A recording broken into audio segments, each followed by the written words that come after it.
Doc on the Run. We help injured runners run. What are the most valuable stretches you can do after a running injury? Well, that's what we're talking about today on the Doc on the Run podcast. Well, look, everybody's short on time. This is true for runners, and it's also true for injured runners because you probably have a lot of different stuff that you're working on. You're trying to do strengthening things, you're trying to do stretching things, you're trying to focus on all the nutritional changes that you can make.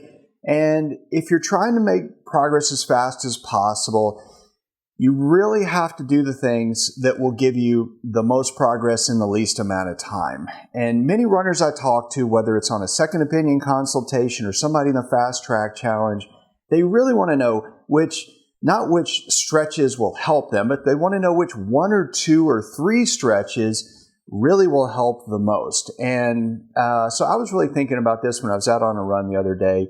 And the way that I think about it is really simple. The stretches that are going to be the most valuable for you are the ones that actually address your unique biomechanics given the level of limitations you've had as a consequence of your injury. So you're really looking for your limiters that are related to your running form and the sort of detrimental changes that have happened to your running form since your injury.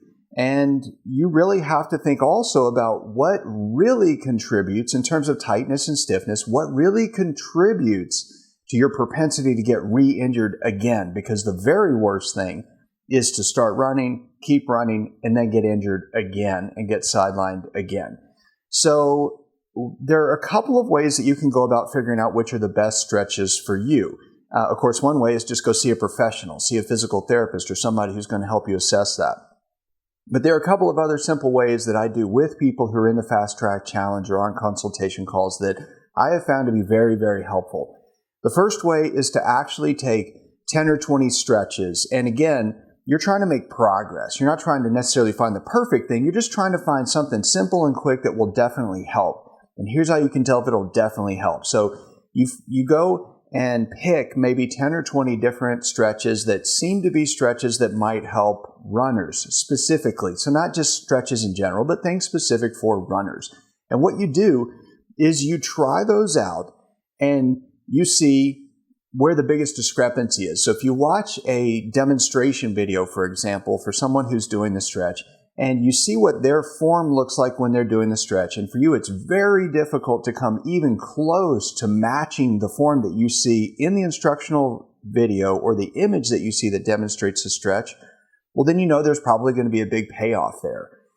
You take the stretches that are where you're the worst, basically. When you look at a comparison between you and what the ideal form is for that stretch, you take the ones where you're definitely terrible at it.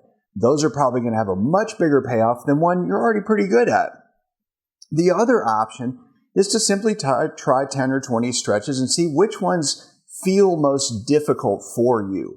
Without even paying necessarily so much attention to the ideal stretch, you just try those stretches and you figure out and identify where it feels really hard to do. Because if it seems hard to do, then it's probably going to be the correct path for you to improve it. And, the obstacle is the way here. So if the stretches is very, very difficult, it's very hard for you to hold that stretch, that pose, it may have the biggest payoff for you. But, you've got to do something. If you're doing no stretching at all and you've been injured, you're probably making a big mistake. So if you can do the stretches that are going to be the biggest payoff, it'll take you the least amount of time and you'll make the most improvement with the time that you spend.